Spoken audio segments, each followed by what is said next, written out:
misalignment are because of theft and because of misconduct of just a few of us. Actually, there are 5 who have been kicked out. And they're using the media, they're using propaganda and other funny channels to portray a picture like the council and the leadership of the council is at fault. That is not true. And with the time, the truth will come out. But more importantly, the University of Nairobi is such an important institution, and the stakes are so high that with the advertisement of the position of Vice Chancellor and Deputy Vice Chancellor Academic Affairs, there are people who are eyeing the university to bring in funny characters, and they have started their games of propaganda and spoiling the work that council is doing. So we want to warn all those who are trying to assist in these negative ventures to stop it, because it will not last. Tomorrow, we are going to call a big meeting of academic staff and non-teaching staff in the University of Nairobi to show our support to the courts and to the good governance in this country. I would want to mention specifically the head of public service, whose name keeps appearing and being used by these negative forces as if he's the one who is championing the destruction of the University of Nairobi. He's our friend, he's a good person, but there are people who are using his name to propel. He's also a student of the University of Nairobi. There are people who are using his name to propel this negative attempt to destroy the university.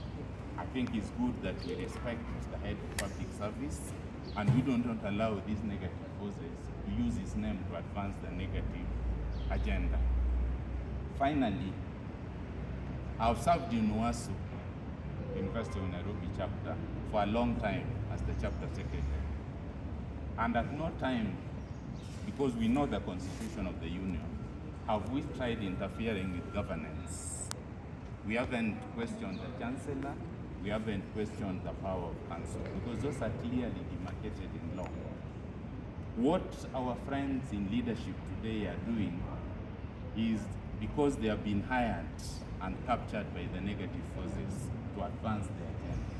That agenda is protecting thieves rather than protecting the institution and the larger population in it.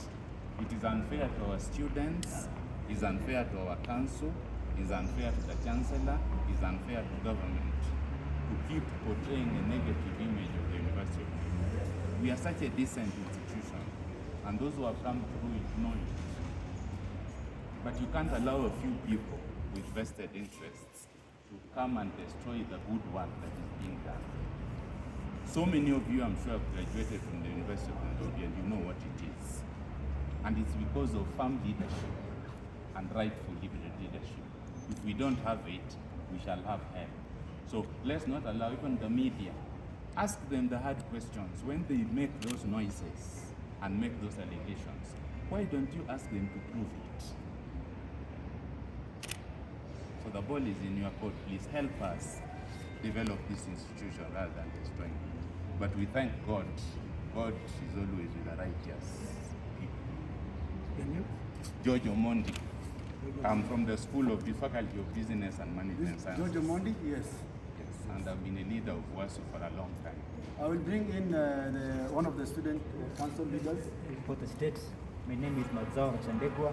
I'm the president of the Premier University of Nairobi.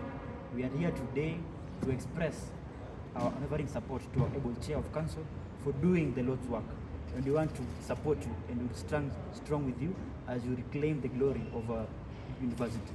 Number 2, we want to strongly condemn the few professors who want to turn our learning institution into a theater of circus. While other professors in other institutions are busy doing researches and getting grants to empower the universities, ours are busy making noise. So I think it's high time that they decide if they want to be the makers or if they want to teach. With us, we want to stand with our council. We want to urge them to continue leading us in the right direction that we as an institution can become a world-class university, the Harvard and the rest. So I'll pass the baton to the head of public service. He will also share his sentiments regarding the matter. Thank you so much. Yes, it is.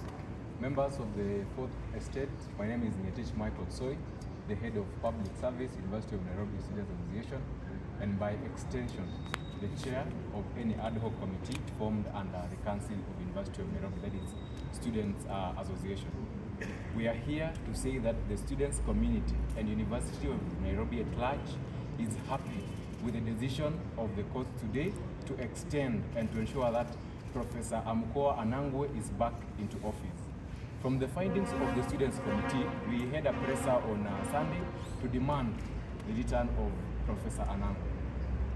This is corruption fighting back, and it's the cronies of the former Vice Chancellor who we threw away from office, that is Professor Kiama.